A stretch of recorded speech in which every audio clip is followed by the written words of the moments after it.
শুভ সকাল বন্ধুরা, কেমন আছো তোমরা? যে যেখানেই আছো আশা করি সকলেই খুব ভালো আছো। আমরাও ভালোই আছি। 2টো দিন হয়ে গেল কলকাতা থেকে ফিরেছি, কিন্তু 2টো দিনে এত বৃষ্টি, মানে রাত দিন বৃষ্টি হচ্ছে। আর এই যে দেখো আকাশের অবস্থা দেখো, মানে ঘন কালো মেঘে ভর্তি।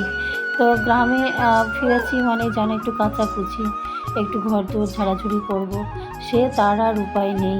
কলকাতাতে যখন ছিলাম, কলকাতাতে প্রত্যেক দিন বৃষ্টি। তো গ্রামে ওর বাবাকে ফোন করতাম, ওর বাবা বলতো না আমাদের এখানে তো কোনো বৃষ্টি নেই। তো আমরা ফিরেছি 2টো দিন, আর 2টো দিন ধরে রাত দিন বৃষ্টি। ওর বাবা বলছে তোমরা এসেছো তাই জন্যই বৃষ্টি হচ্ছে। তো আমাদের সঙ্গে বৃষ্টির কানেকশন আছে কি সত্যিই জানি না, তবে সত্যি কথা বলতে আমরা এসেছি 2টো দিন, আর 2টো দিন ধরেই রাত দিন বৃষ্টি হচ্ছে। তবু তার ফাঁকে একটু কাচাকুচি করেছি, বিছানার মানে চাদর টাদর যা আর কিছু জামাকাপড়, কারণ একবেলা আসলে এটুকুই তো চেষ্টা করি যে না যতটুকু আছে ততটুকুর মধ্যে একটু ঘর দোরগুলো একটু ঝাড়াঝুড়ি, একটু কাচাকুচি করে। তো কাচাকুচি করেছি গতকাল, সেগুলো আর কিচ্ছু শুকায়নি, সেগুলো সব বাইরে একবার বার করে দিলাম। তারপরেও কিন্তু আবারও বৃষ্টি। তো আজকে যেহেতু রান্নাবান্না কিছুই নেই, কিন্তু আজকে আবার বেরোনোর আছে একটু, কারণ এসেছি একটু যাই হোক ব্যাংকে কাজ আছে। তো সেই কাজ কী করে মেটাবো, কী করে যে বাইরে বার হবো সেটাই বুঝতে পারছি না। তবে এখন এই যে উপরের ঘরে সব কাজকর্মগুলো সেরে নিই, বিছানাপত্র গোছ গাছ করে। উপরের আলমারিতে অনেক জামা কাপড়গুলো ভাবছি একটু গোছ করতে হবে। যেগুলো বাড়তি, যেগুলো প্রয়োজনে লাগে না সেগুলো আলাদা করবো, আর যেগুলো প্রয়োজনে লাগে সেগুলো সব ঠিকঠাক করে গুছিয়ে রাখবো। তো ওর বাবা গেছে ওর কাজে, আরও বলে গেল যে তুমি রেডি হয়ে থেকো, যদি সময় মানে ফাঁক পাই, যদি বৃষ্টি একটু হয় সেই সময় আমরা বেরোবো। কিন্তু বেরোনোটাও জরুরি, কারণ এসেছি 2টো দিন হয়ে গেল, আবার তো ফেরার টাইমও হয়ে যাবে। তো সেই জন্যই। আর চলো এখন এই যে কাজগুলো সেরে নিই। আর তোমরা এতক্ষণ ধরে যারা ভিডিও দেখছো অথচ একটা লাইক দাওনি, অবশ্যই একটা লাইক দিয়ে ভিডিওটা কন্টিনিউ করো। আর ভিডিওটা কেমন লাগলো অবশ্যই শেষে একটা সুন্দর কমেন্ট করে যাবে। তো যারা আমার পুরনো বন্ধু আছে তারা অবশ্য এই জায়গাগুলো চিনবে, কারণ এটা হচ্ছে আমার গ্রামের বাড়ি। এখন বর্তমান যদিও ঠিকানা বদলে গেছে, তো আগেকার যারা বন্ধুরা আছে তারা নিশ্চয়ই চিনবে।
তো দেখো তোমাদের সঙ্গে এক্ষুনি আমি কথা বলছিলাম, তো আমার আলমারিটা কিন্তু গোছগাছও হয়নি, তার মধ্যেই কিন্তু আবার বৃষ্টি।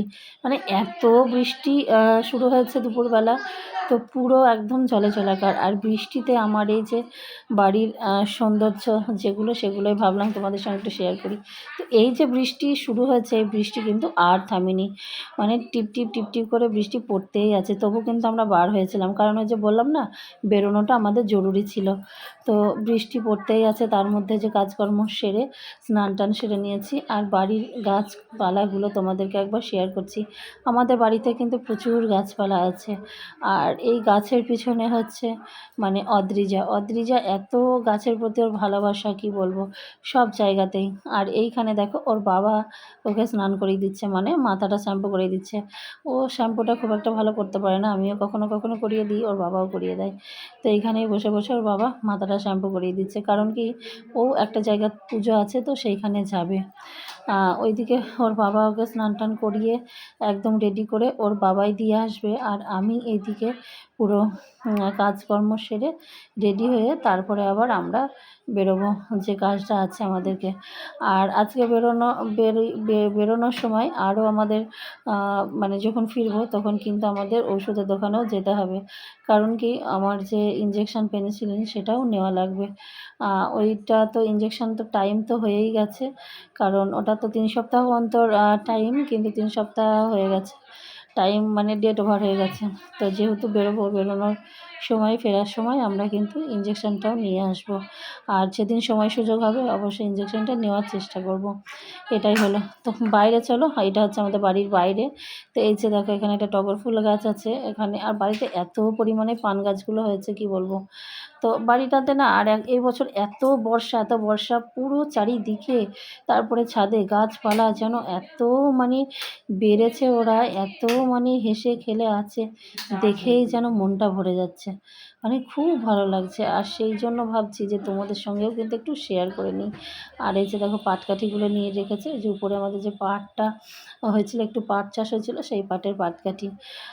আমিও আগে কিন্তু যখন থাকতাম গ্রামে আমি কিন্তু কাঠের জালেই রান্না করতাম, যারা চেনো তারা জানো, মানে যারা আগে ভিডিও দেখো। কিন্তু এখন তো থাকি না, এখন আর ওই একদিনের জন্য এসে আর কাঠের জালে ভালো লাগে না। তো এই যে দেখো অদ্রি যে একটা ডাল এনে লাগিয়েছিল এই গাছটা, তো কত সুন্দর হয়েছে। আর চলো তোমাদেরকে আমি দেখাই যে বিলেতি ধনেপাতা গাছ, ওই যে একটা গাছ এনে লাগানো হয়েছিল। তো যদিও এখনও ধনেপাতা গাছগুলো মানে হয়নি, এই যে দেখো পুরো গাছটা বীজে ভরে গেছে, এই বীজগুলো সব জায়গাতে পড়বে আর অনেক গাছ হবে কিন্তু। এই যে দেখো পুরো ডালপালা হয়েছে, আর ডালপালার মধ্যে কিন্তু অনেক বীজ রয়েছে, আর এই যে বর্ষার মধ্যে বীজগুলো যখন পড়বে না অনেক হয়ে যাবে। আর ধনেপাতা কিন্তু, এই ধনেপাতাটা কিন্তু 12 মাস হয়, বাড়িতে এরকম থাকলে কিন্তু মানে বেশ হয়, মন্দ হয় না। তো এর আগেও আমার অনেক আগে একটা ছিল, কিন্তু সেটা আর নষ্ট হয়ে গেছিলো। তো এই বছর আমি এনে লাগিয়েছি, এখনও অনেক চারা হয়নি, যখন বীজগুলো পড়বে তখন কিন্তু অনেক চারা হবে। তো চলো, অনেকক্ষণ ধরে তোমাদের সঙ্গে কথা বলতে বলতে বলতে কিন্তু অনেক সময় কেটে গেল মাঝখানে। আর এই দিকে দেখো কি বলে এটা, উচ্ছে গাছ। তবে বাড়িতে আমার শাশুড়ি মাও গাছের প্রতি অনেক যত্ন করে। আর এই যে বললাম না আমরা বার হয়েছিলাম, তো বার হয়ে আমাদের কাজ মিটিয়ে চলে এসেছি, আমাদের কাজ মিটিয়ে এই যে ফার্মেসিতে চলে এসেছি। এখন এইখানে নেব ইঞ্জেকশন। তবে পেনিসিলিন ইঞ্জেকশনটা যেহেতু ড্রাই, ওটা মানে ড্রাই আকারে থাকে, ওর মধ্যে আবার জল মিশিয়ে তবে লিকুইড করতে হয়। তো এই ফার্মেসি থেকেই ওষুধ নেওয়া হয় আমরা গ্রামে থাকলে। তো এখানে ইঞ্জেকশন, তারপরে হচ্ছে সিরিঞ্জ সবই পেয়েছি, কিন্তু জলটা পাইনি, জলটা আবার অন্য জায়গা থেকে নিতে হবে। তো কী আর করা যাবে, তো চলো একেবারে 2টো ইঞ্জেকশন নিয়ে নিলাম। প্রত্যেক মাসেই তো লাগে, ইঞ্জেকশনটা থাকলে ঘরে মানে যখন আসলাম কি ওখানে যখন তখন নেওয়া যাবে। তো যাই হোক, চলো বন্ধুরা, ভিডিওটা তোমাদের কীরকম লাগলো অবশ্যই কিন্তু একটা কমেন্ট করে জানিও। আর যারা আমার ইঞ্জেকশন ভিডিও দেখার জন্য অপেক্ষা করে আছো তাদেরকে বলবো খুব শীঘ্রই ইঞ্জেকশন ভিডিও আসবে, কারণ খুব দ্রুতই যেহেতু বাড়িতে ফিরেছি ইঞ্জেকশন নেব, আর আজকে সেই জন্য এই যে ইঞ্জেকশনটা দোকান থেকে কালেক্ট করে নিচ্ছি। তবে একদিন সুযোগ যে এসেছে, যে কদিন এখানে থাকতে থাকতে কিন্তু ইঞ্জেকশনটা নিয়ে নেব। তো তোমরা কিন্তু খুব দ্রুত ইঞ্জেকশন ভিডিও দেখতে পারবে। চলো বন্ধুরা, ভালো থেকো, সুস্থ থেকো, আবারও তোমাদের সঙ্গে দেখা হবে নেক্সট ভিডিওর সাথে। আর কেমন লাগলো ভিডিওটা অবশ্যই কিন্তু একটা লাইক দিয়ে কমেন্ট করে জানাবে, তোমাদের কোনো কিছু জানার জিজ্ঞাসা মানে যাই হোক সব কিছু কমেন্ট করবে। আর কি বলবো, তো চলো টাটা, সবাইকে সবার সুস্বাস্থ্য কামনা করি, আবারও দেখা হবে নেক্সট ভিডিওর সাথে।